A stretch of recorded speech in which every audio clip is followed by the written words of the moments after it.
betapa luar biasanya Engkau Tuhan dalam kehidupan kami Tuhan. Terima kasih Tuhan atas penyertaan-Mu selama setahun ini Tuhan.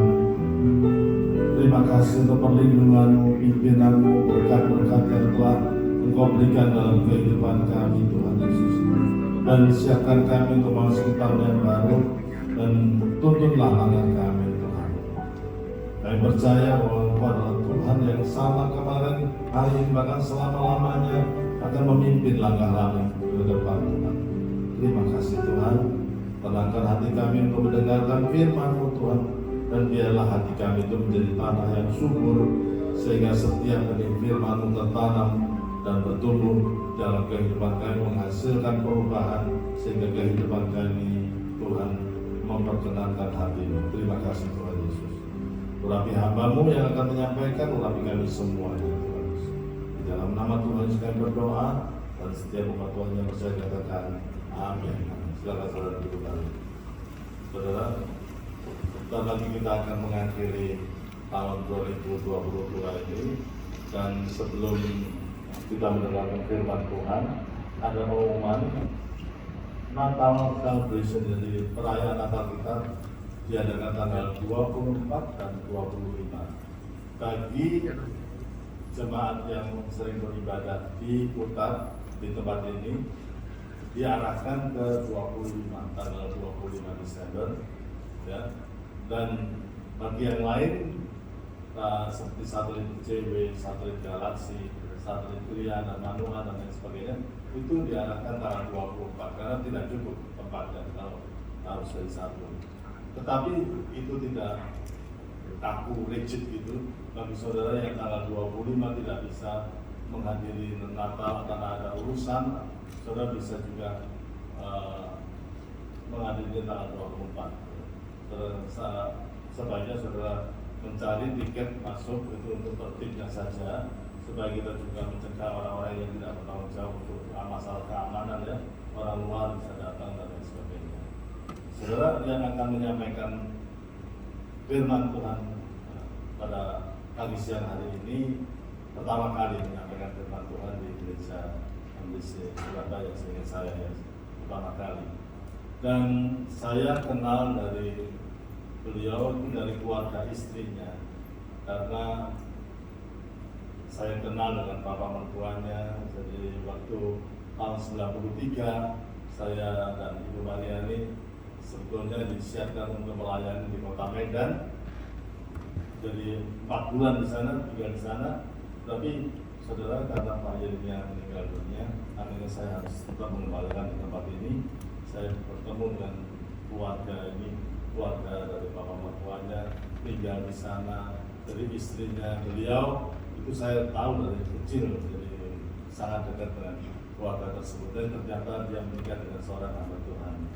Nah, beliau merupakan seorang hamba Tuhan yang beberapa tahun yang lalu merintis gereja di Atlanta, di Amerika, saudara. Dan perintisan jemaat Indonesia di sana dari beberapa keluarga, akhirnya gereja yang dirintis menjadi gereja yang cukup besar untuk ukuran gereja Indonesia di Amerika, mencapai 800 jemaat pada waktu itu.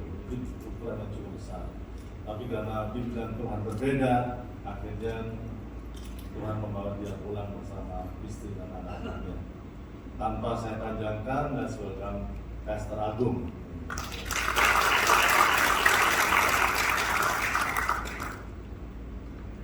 Shalom semuanya. Terima kasih Pak Andreas, Ibu, dan seluruh tim pengembalaan untuk kesempatan dan kepercayaan yang bisa melayani tempat ini, ya. Nama saya Gusti Agung Wijoyo dan saya arek Surabaya asli. Saya meninggalkan Surabaya tahun 99, langsung waktu itu ke Atlanta. Dan 2010 saya balik langsung ke Jakarta. Tapi occasionally saya tetap masih sering ke Surabaya, ya. Tadi pagi saya katakan Pak Andreas ini dianggap seperti orang tua, seperti father dari istri saya, ya. Berarti saya anggap dia juga kurang lebih seperti mertua begitu. Ya, tapi but anyway, luar biasa bisa ketemu lagi, reconnect lagi.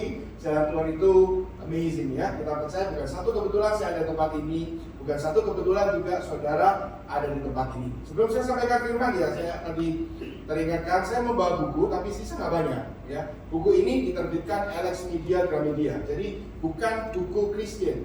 Karena saya pertama kali membuat buku di Indonesia, buku Kristen, ternyata nggak ada yang baca.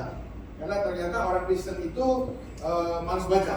Ya, dan saya berdoa supaya tidak malas baca Alkitab. Nggak baca buku saya nggak apa-apa, tapi kalau malas baca Alkitab juga, itu repot, ya kan?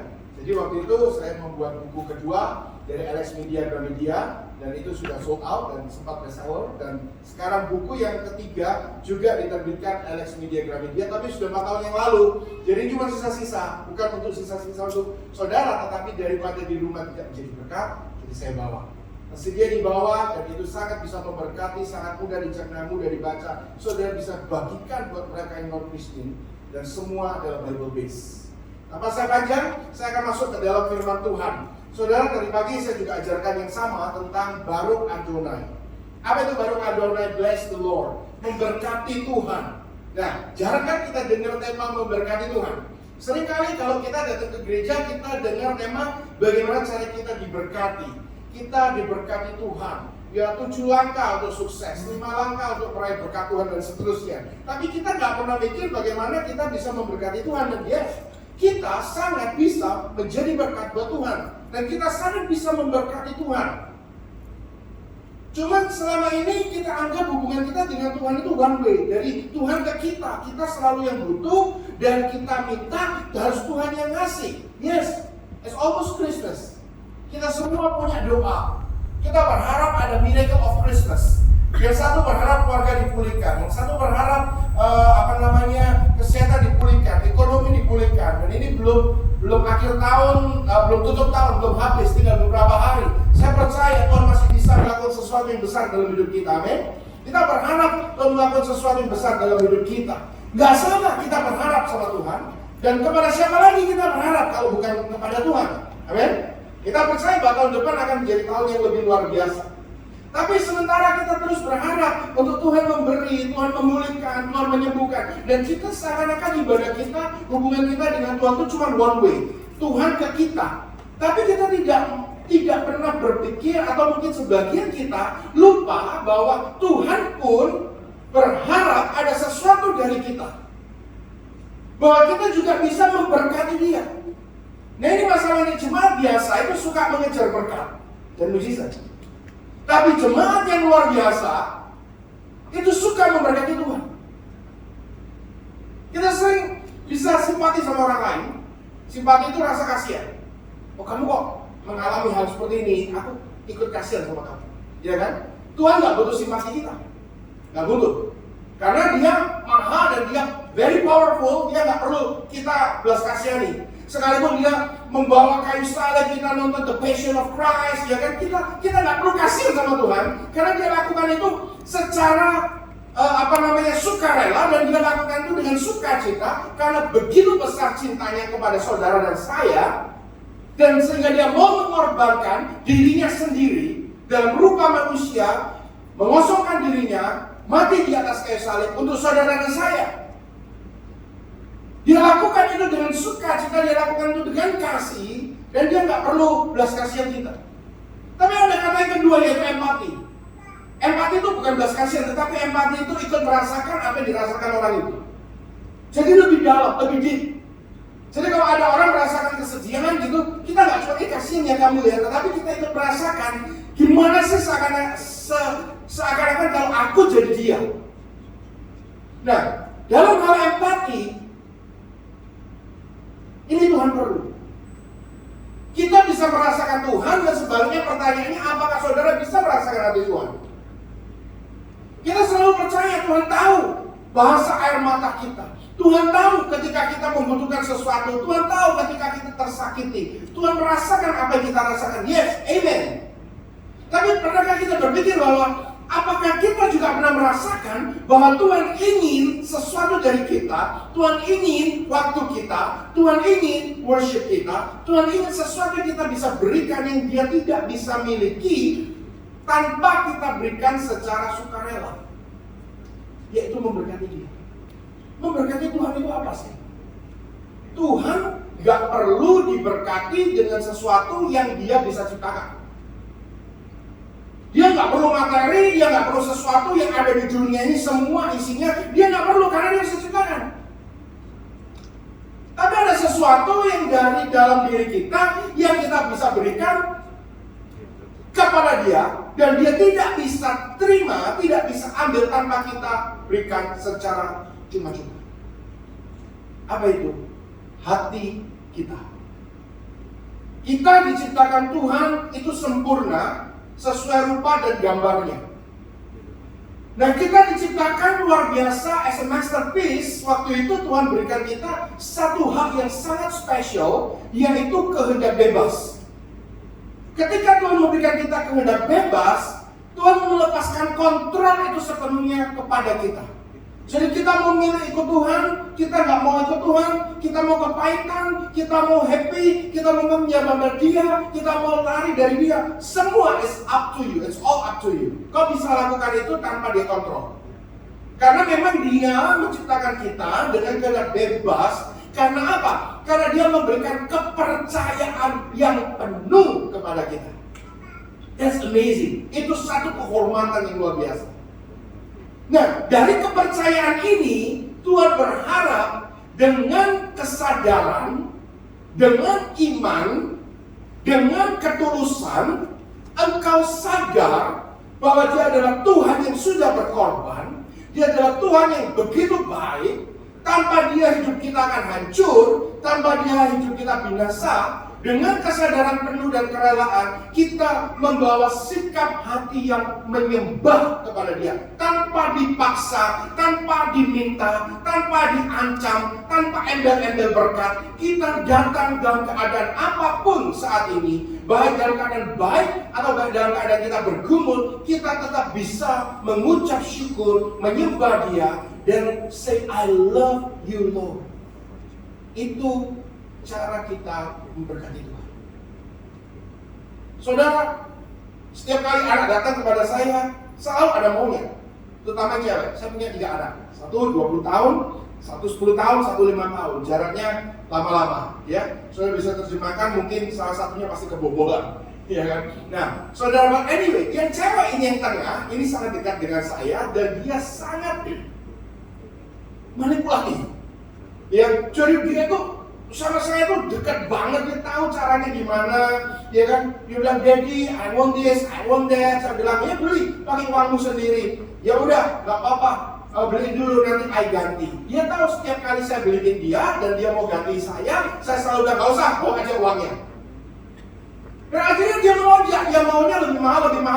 Dia bilang, nggak apa-apa, I ganti, ya kan? I ganti. Terus saya bilang, lama-lama saya sadar. Dia bilang, I ganti, tapi you gak pernah ganti Daddy kan?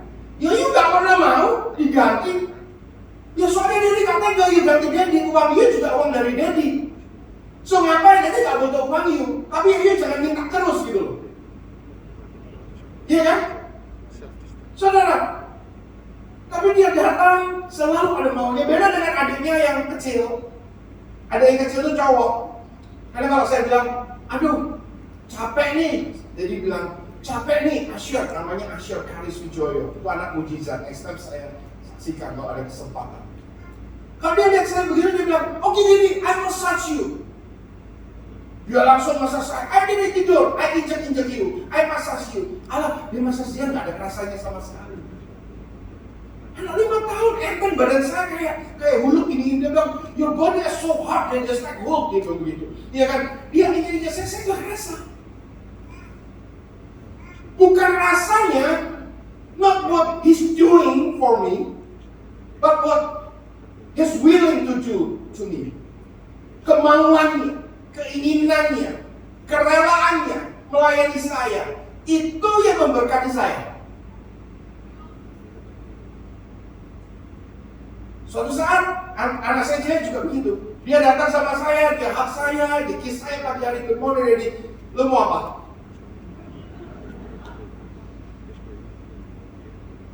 Dia bilang, no, I don't want anything. I just want to hug you. Can I hug you? Yes, of course. Sama Tuhan juga begitu. Jangan setiap kali ngomong muka kita di dalam doa, Tuhan tanya, oke, mau apa sekarang? Mau apa sekarang? Karena setiap kali kita ngobrol sama Tuhan, kita minta. Kenapa nggak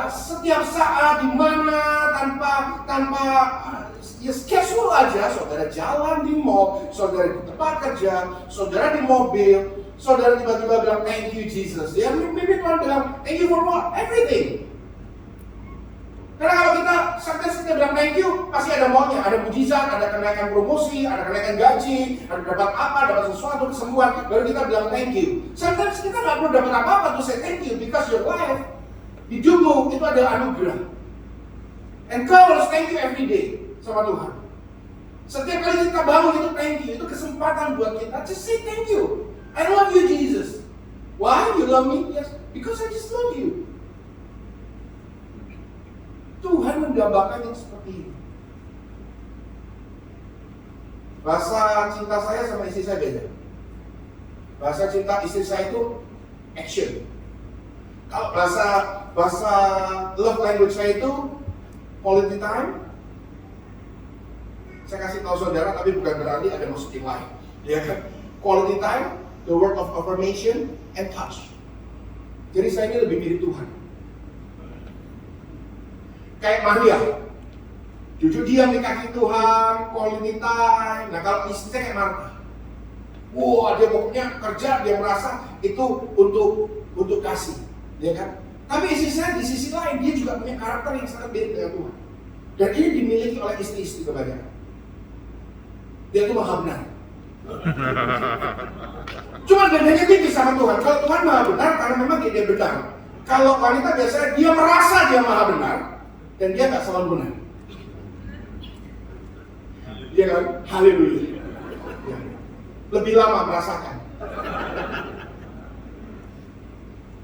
Jadi kadang saya tanya sama istri saya, do you even love me? Ya bukan serius ya kita. Of course I love you. What are you saying? Of course I love you.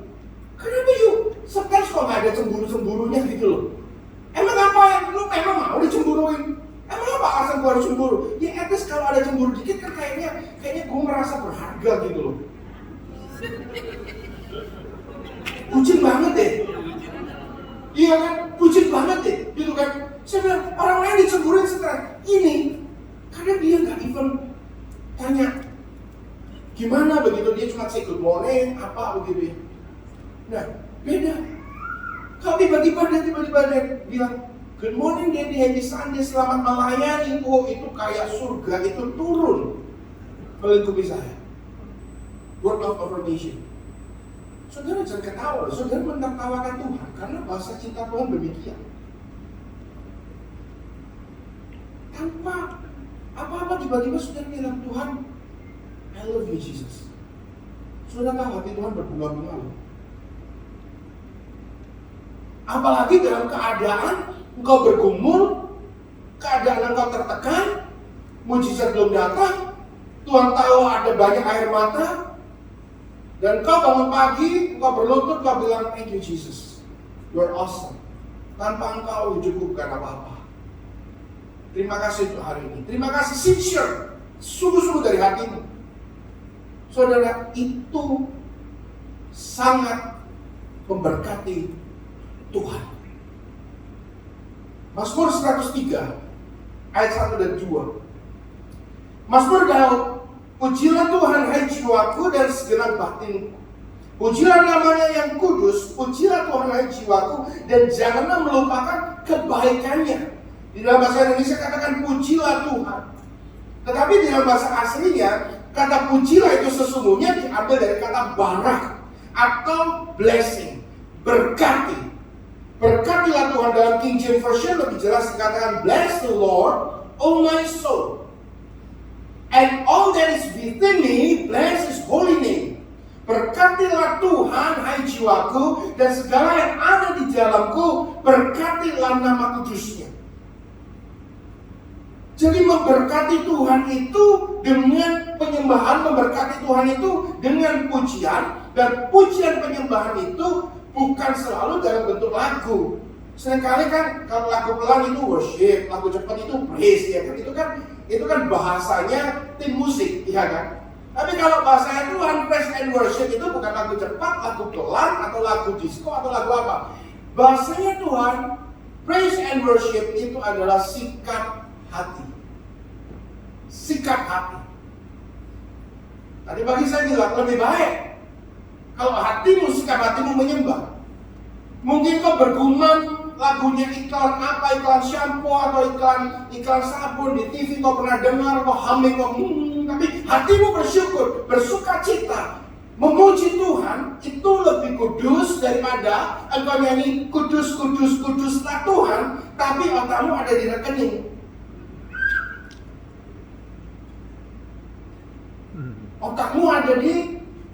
Otak kita ada di mamon. Jadi cuma di setel seminggu sekali kita nyanyi. Worship itu gak bisa di setel seminggu sekali. Worship itu gaya hidup, habit, kebiasaan. Jadi tanpa kebiasaan kita tidak akan bisa punya hubungan yang baik.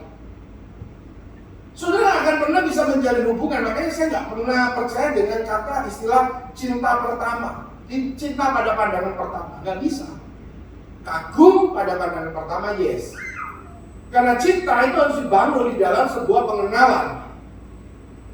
Semakin dekat pengenalan itu akan memberikan kita kepastian apakah kita mencintai dia atau tidak.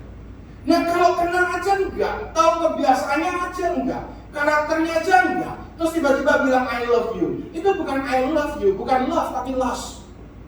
Bukan cinta tetapi nafsu. Cinta itu perlu hubungan, cinta itu perlu pendekatan. Demikian juga kalau saudara ngomong mencintai Tuhan, saudara harus punya hubungan yang setiap hari, setiap saat dengan dia. Mengenal dia, bagaimana hubungan dengan Tuhan? Hubungan di dalam setiap musim kehidupan kita, di dalam setiap kejadian, di dalam setiap hari. Kalau kau terbiasa itu, baru kita bisa worship. Yang pertama adalah dimulai dengan attitude kita, sikap kita. Sikap itu terbentuk melalui kebiasaan. Kalau kita nggak biasa punya hubungan sama Tuhan, maka sikap kita untuk selalu memuji dia tidak akan bisa terjadi secara alami.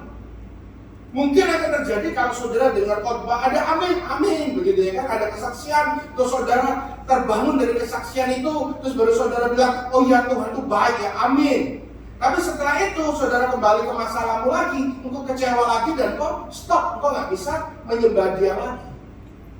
Maka itu dikatakan ada firman Tuhan, kecaplah dan lihatlah betapa baiknya Tuhan itu. Jadi saudara harus bisa mengecap dan melihat setiap saat apapun yang Tuhan lakukan dalam kehidupan kita, bukan hanya yang baik, tapi kadang sesuatu yang tidak baik yang Tuhan izinkan. Tuhan nggak pernah kasih sesuatu yang tidak baik, tapi dia kadang izinkan sesuatu itu terjadi dalam kehidupan kita. Dari sesuatu yang tidak baik, dari sesuatu yang baik, dari cuplikan-cuplikan kejadian setiap hari. Kalau kita punya kebiasaan dekat dengan Tuhan, kebiasaan ngomong sama Tuhan, sedikit-sedikit kita bilang, ini gimana ya Tuhan? Oh thank you Tuhan, sudah ada jalan keluarnya Tuhan, beri aku hikmat. Oh terima kasih Tuhan, aku sekarang sudah punya hikmat seperti ini. Ternyata benar loh Tuhan. Jadi ada conversation, rutin, secara berkesinambungan. Seperti kau ngomong dengan pasanganmu, seperti kau ngomong dengan sahabatmu. Tuhan adalah, dikatakan hubungan kita sama Tuhan itu seperti bapak dengan anak. Dan bahkan di akhir zaman kita seperti mempelai, lebih dekat lagi. Ada continually kita ngomong sama Tuhan seperti itu. Nah itu create habit. Jadi kita bisa mengecap dan melihat kebaikan Tuhan. Seperti di dalam Yosua 1 ayat 8 dikatakan, renungkan firman Tuhan siang dan malam, maka perjalananmu akan aku buat berhasil dan beruntung. Kata merenungkan di situ adalah mengecap, mengunyah. Jadi kita harus mengunyah firman Tuhan. Bukan maksudnya firman Tuhan ini dihafalin, bukan. Tapi dari setiap logos firman Tuhan yang kita baca, yang kita dengar, itu pasti akan menjadi rema di dalam setiap kehidupanmu sehari-hari. Maka itu seringkali kalau kita mengalami masalah tiba-tiba kita ingat firman Tuhan, oh iya firman Tuhan ngomong begitu, oh iya firman Tuhan ngomong begitu, itu rema. Nah kalau saudara tidak pernah mendengar firman Tuhan dan tidak pernah merenungkan firman Tuhan, tidak pernah baca firman Tuhan, setiap kali menemukan masalah, yang kau pikir adalah akal-akalannya manusia. Tapi kalau kau terbiasa merenungkan firman Tuhan dan terbiasa mendengar firman Tuhan, dalam setiap mengalami masalah yang muncul adalah firman Tuhan. Nah ini, it's all about habits. Jadi saya saksi, anak saya itu biasa makan makanan rumah. Saya suka masak. Dan dia terbiasa dengan makanan saya. Kalau saya kayak gini pergi luar kota, saya pikir kadang saya sering luar kota, itu sudah dimasakkan 3 hari. Diminta masakan, sudah dia ngomong mulai dari kecil bilang, jadi pokoknya you cook. I don't want to nanny to cook, I don't want to anybody to cook. You cook, ya beli aja kan bisa, I want you to cook. Sih, enak kan punya anak seperti itu? Gak suka jajan, gak suka dibeliin. Kita beli ayam goreng, kita beliin. Makan apa dia bilang, no, I want you to cook. Oke. Nah kalau ada event-event khusus, ada ulang tahun, ada apa kan kita pergi makan yang agak fancy. Kita order ke dia, apa sih makanan anak? Mac and cheese, saya kasih mac and cheese. Enak saya lihat, wah mac and cheese-nya enak. Cheese-nya cheese asli, dimasak oleh fine dining, enak saya coba. Wih enak banget begitu kan. Anak saya coba ini, makan. Mereka makan, mereka bilang, jadi enak punya you. Wah gak mungkin, enak ini. Ini cheese-nya bener, saya bilang betul, ini masaknya masak. Chefnya hebat. Dan ini semua bahannya bagus, dan harganya mahal. Anak saya bilang apa? Don't care. Terus ciciknya juga bilang, iya Daddy, masakanmu lebih enak, lebih kerasa. Padahal saya masaknya pakai cheese-cheesean. Ya, pakai craft, dicampur butter, dia aja kasih krim, pokoknya yang mantap begitu, yang strong, ya kan, pokoknya rasanya kuat begitu, dan mereka rasa enak. Saudara, bukan mana yang lebih mahal, mana yang lebih fancy, tetapi mana yang lebih biasa mereka konsumsi. Kalau biasa dengan Tuhan, biasa mengkonsumsi firman, maka apapun yang ditawarkan oleh dunia, sefancy apapun yang dunia tawarkan, seviral apapun, setrendy apapun yang dunia tawarkan, engkau tidak akan mudah terpengaruh. Karena engkau sudah punya kebiasaan bersama dengan Tuhan. Hubungan itu kebiasaan. Penyembahan itu dibangun dengan kebiasaan. Kalau kita sudah biasa dekat dengan Tuhan, dan kita mulai menyembah Dia, perspektif kita akan berubah terhadap segala hal. Suatu saat, bujang Elisa takut sekali ketika dikepung oleh pasukan Raja Aram. Berkuda banyak sekali, dia bingung. Dia ngomong sama Elisa, kita udah kepepet, kita dikepung oleh pasukan Raja Aram. Waduh, mati kita coba berjuang ini gimana? Bedanya bujang Elisa dengan Elisa, Elisa punya hubungan dengan Tuhan dan bujangnya tidak. Elisa terbiasa dengan Tuhan dan bujangnya tidak. Lalu Elisa mendoakan bujangnya dan akhirnya bujangnya celik matanya dan dia disuruh lihat di sekeliling Elisa ada bukan hanya kuda, kereta kuda, tetapi kereta berapi dan jumlahnya lebih banyak daripada pasukan Raja Aram. Saudara, untuk melawan pasukan Raja Aram, Tuhan cukup utus 1 malaikat, enough, lebih dari cukup. Tapi Tuhan gak utus 1 malaikat, Dia utus banyak malaikat, bukan pakai kereta biasa, tapi kereta berapi, kereta berkuda yang jumlahnya jauh lebih banyak lagi. Itu namanya overkill. Itu namanya lebay. Yes, kalau engkau terbiasa menyembah Dia, engkau terbiasa memiliki hubungan sama Tuhan, dan engkau mulai mengenal karakternya. Kalau Tuhan melimpahkan anugerahnya, melimpahkan berkatnya, melimpahkan pembelaannya buat kita, Dia adalah Tuhan yang berlebihan. Setuju katakan amin. Kenapa kita selalu takut? Kenapa kita selalu khawatir? Karena kita wrong frekuensi. Kita bekerja di frekuensi yang salah. Kita mendengar di frekuensi yang salah. Kalau kita switch ke iman, kita switch ke worship, kita ada di frekuensinya Tuhan. Di frekuensinya Tuhan, kita mendengar the voice of truth. Kita mendengar suara kebenaran. Jangan takut anakku.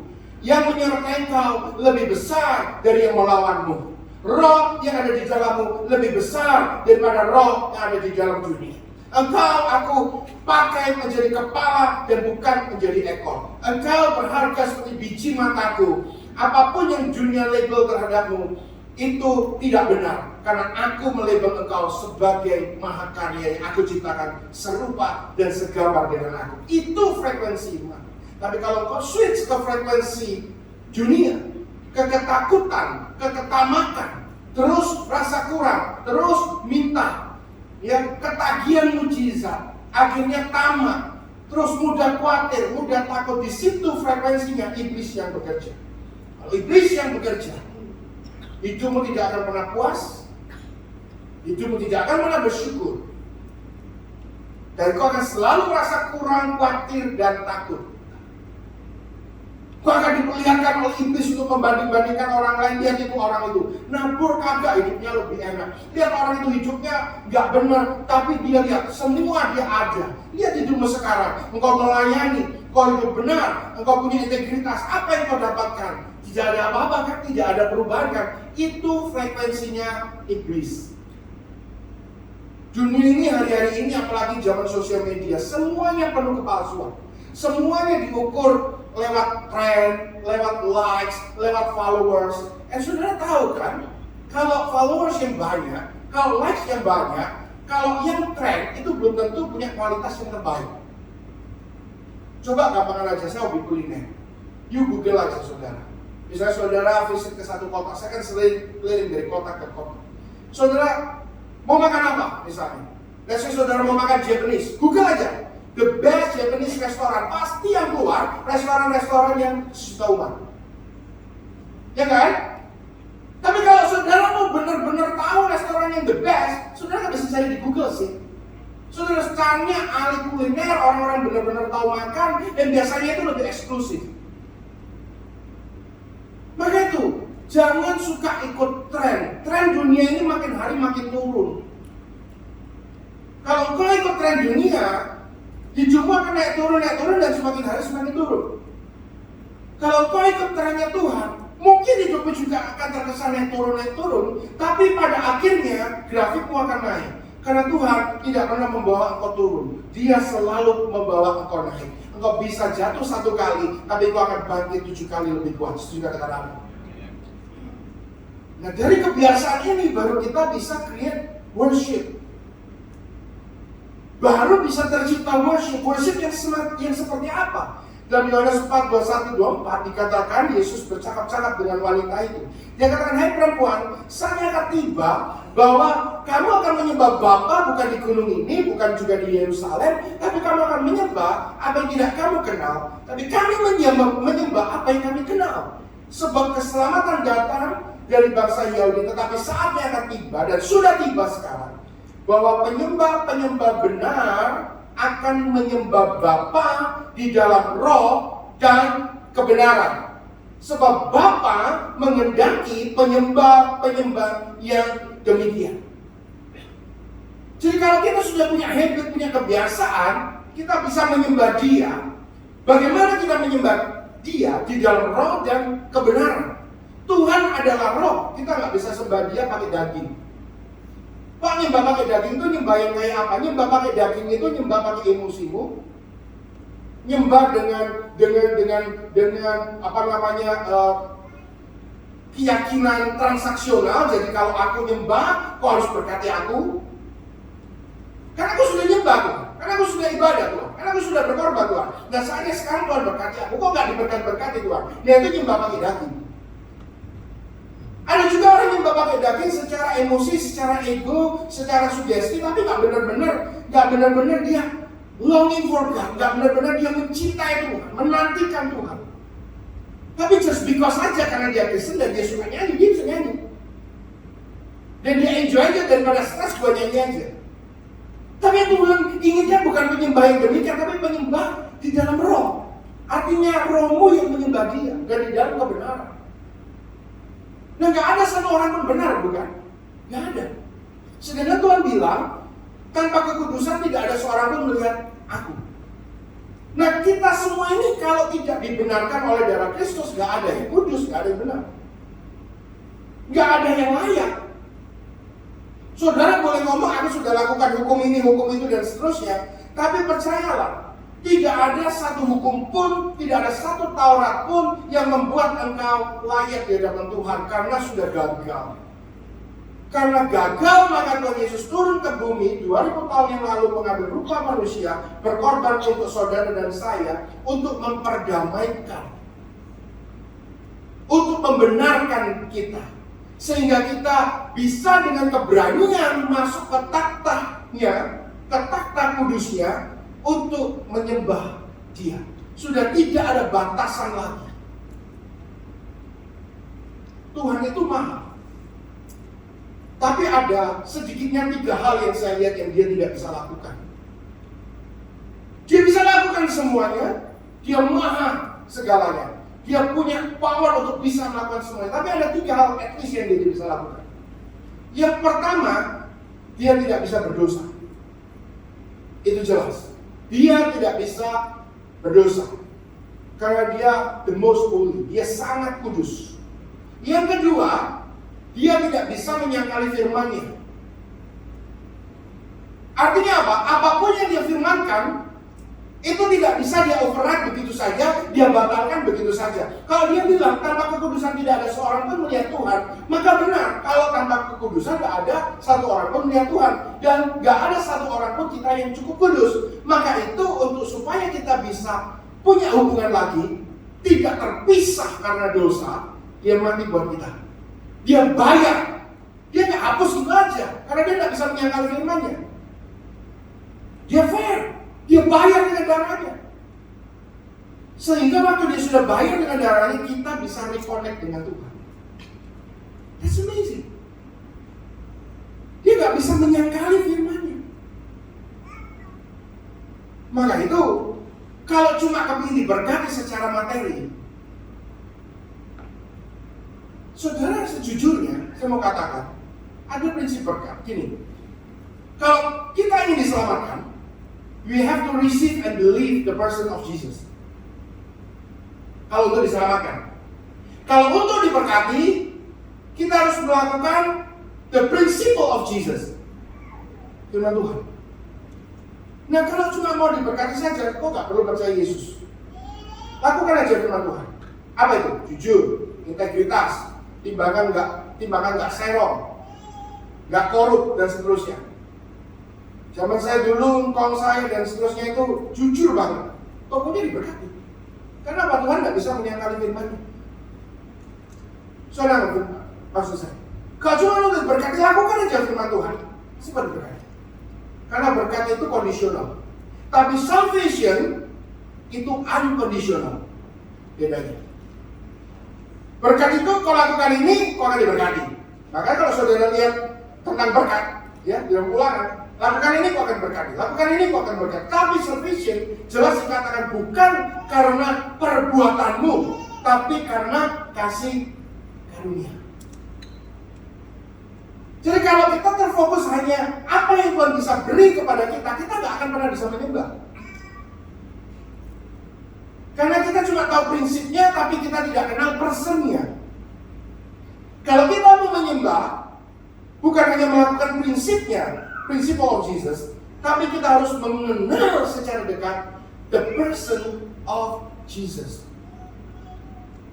Mengenal karakternya, hatinya, baru kita bisa menyembah.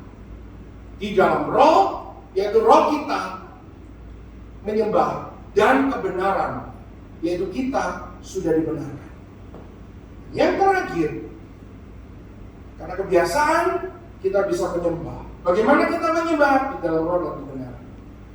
Dan tidak ada penyembahan tanpa persembahan.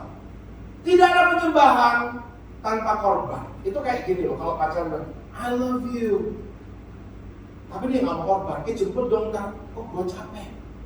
I love you so much baby. Gua haus loh. Udah jangan bingung di sini, kotor di rumah aja nih. Padahal ada duit. Karena pelit.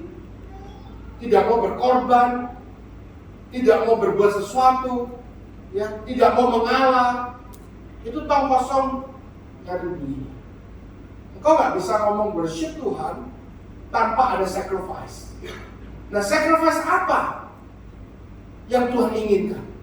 Simple. Yang Tuhan inginkan adalah selalu the best sacrifice. Kenapa persembahan Habel diterima, persembahan Kain ditolak? Guru-guru sekolah itu biasanya gampang. Dia bilang karena Habel mempersembahkan hewan dan Kain mempersembahkan tanaman.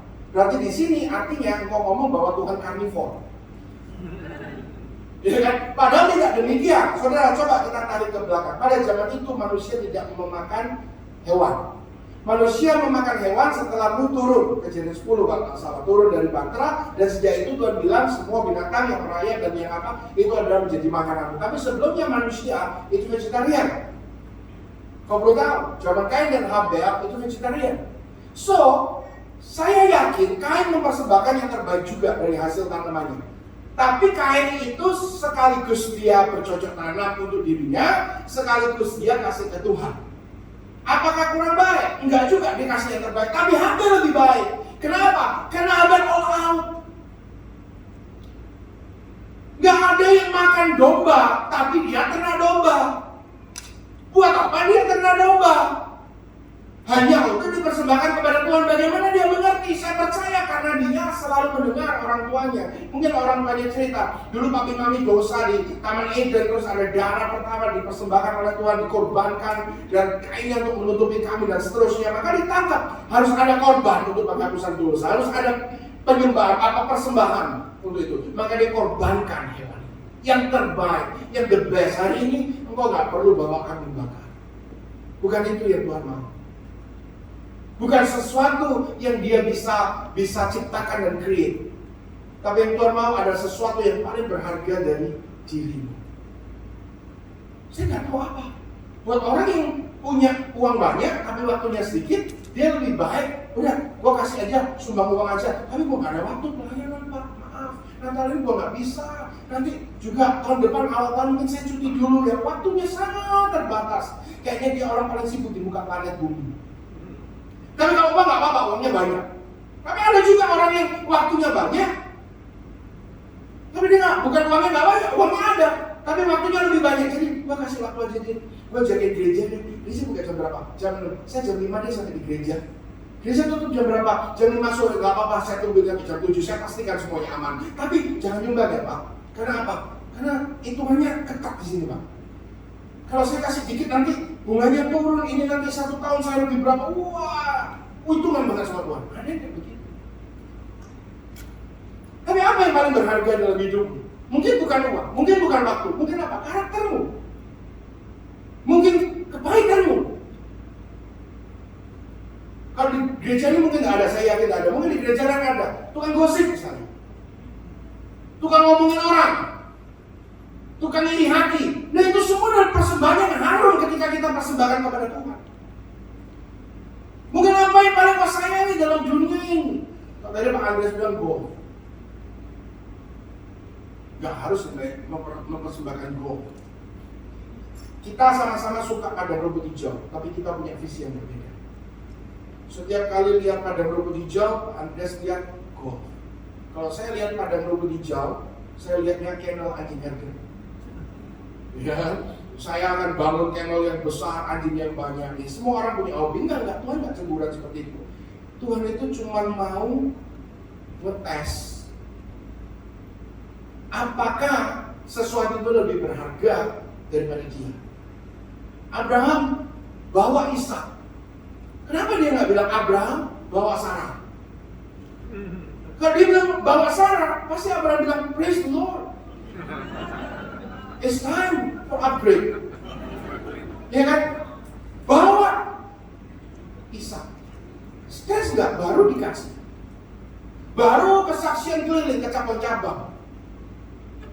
Sekarang mau diambil. Apa ini maksudnya Tuhan? Bagaimana dengan janjimu? Wah, kan banyak tanya kan kalau kita diposisikan seperti Abraham, tapi Abraham tidak. Abraham bawa, Abraham ajak anaknya ke atas. Dan Abraham persembahkan. Dan di situ Tuhan tahu hati Abraham. Tuhan bilang stop.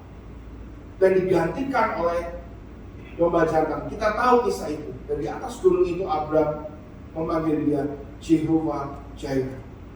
Tuhan yang mencukupkan. Dan karena di atas gunung itu Tuhan menyebut Abraham, he is the friend of mine. Dia adalah sahabatku. Siapa di dalam Bible yang Tuhan panggil sahabat? Hanya Abraham. Kalau engkau begitu dekat seperti seorang sahabat, engkau tahu bahwa sahabatmu tidak akan pernah mengkhianatimu. Maka apapun yang terbaik, engkau akan percayakan kepada dia. Dia lebih dari sahabat manusia. Dia adalah Tuhan yang menciptakan kita, yang menyelamatkan kita. Tidak ada yang lebih baik dari dia. Saya nggak tahu masalahmu apa hari ini. Semua kita bergumul dengan masalah. Kita baru saja melewati COVID 2 tahun. Saya percaya sebagian mungkin belum pulih masalahnya. Tetapi kita percaya kita tidak dalam status bertahan, tapi kita dalam status diberkati. Dan saya percaya kita tutup tahun ini dengan kemenangan, dan kita masuk ke tahun depan dengan kemenangan yang lebih besar lagi. Jadi kemuliaan buat Tuhan kita. Kalau kita bangkit berdiri, kita berdoa, saya serahkan kembali ke Pak.